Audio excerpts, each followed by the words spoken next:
I wanted to ask you about the executive action the president has taken with regard to payroll taxes. And I'm not going to pretend to understand what it means. So can you just explain for our listeners what the president did and how it even works? Well, for quite some time now, the president has been stating his preference that any sort of stimulus or COVID package should include a cut in the Social Security payroll tax. So he's wanted that for quite some time. He hasn't really gotten the cooperation in Congress that he wanted. So what he has done instead is an executive action that would instruct the government to stop collecting Social Security payroll taxes. It doesn't mean people don't still owe the payroll tax. Eventually, it just means we're going to, for a period from now until the end of the year, we'll stop collecting payroll taxes. And the idea then is this would boost employees' wages, give them more take-home pay, help move the economy along. But unless Congress agrees to forgive those taxes, then come 2021, I assume on people's tax returns, they're going to have to pay that money back.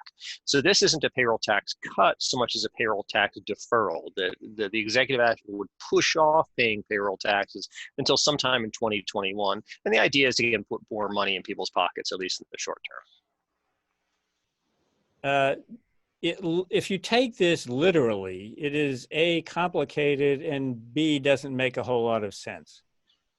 So, but it does make some sense politically if what you're trying to do is say that you're, giving workers some extra money in the short term and in effect daring anybody to collect the money later, which is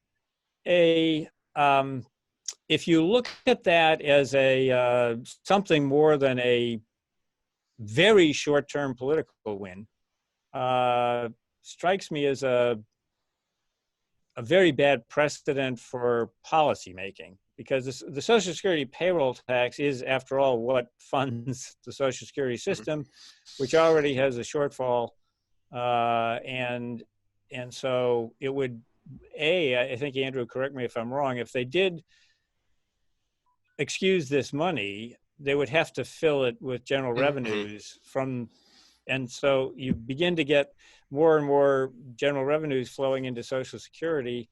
And I really worry about the precedent for the future. It's like every time a president wants to do something, they order the Treasury Secretary to stop collecting Social Security taxes as a means of financing something, and then daring a future president to, or a future Congress to say no, and in effect raising taxes, and then stuffing the trust fund with benefits. So, you have been one of the nation's foremost experts on going through the intricacies of the Social Security Trust Fund. So, could you look at it from that point of view as well? Yeah, there's been payroll tax cuts in the past. I mean, the Obama administration during the Great Recession did a payroll tax cut, but that was agreed on with Congress. And so it was agreed on at the time. We're going to cut the payroll tax, but we're going to put general tax revenues, essentially income taxes, into the Social Security Trust Fund. In reality, what they did is they simply issued debt to the Social Security Trust Fund, IOUs, which the trust fund can then come back and reclaim later. What is going on here is it's because there isn't that agreement with Congress that the administration is doing what it can on its own and sort of daring Congress to come back and force people to pay this money later.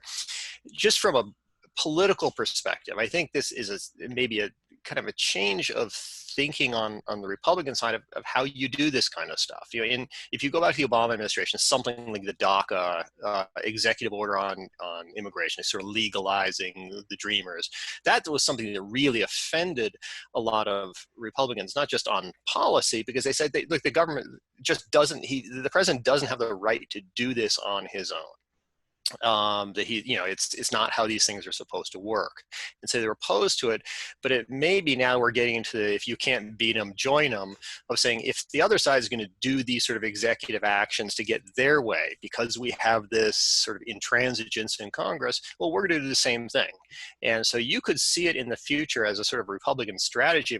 We're not going to cut taxes, we're simply going to stop collecting them. And and then we're going to dare the Democrats to sort of raise it. It's a positioning thing, and so it will be interesting to see how things work going forward. It's not how you want your government to function, but it's just the regular order is so dysfunctional these days that each side is looking to position itself as best it can. For Well, Social I have a rusty degree in political science from many years ago, and none of this was ever considered. No, and but from the Social Security perspective, I personally think it's very, very unlikely the Social Security Trust Fund will not be made whole here. Over the past couple of days, you've seen headlines from some progressive leaning groups, Trump promises to terminate Social Security, blah, blah, blah. I mean, that's, of all Republicans, Trump has, to be frank, been the most strongly pro Social Security in the sense of arguing we should never cut benefits. Most Republicans think you should scale them back to fix the solvency problem.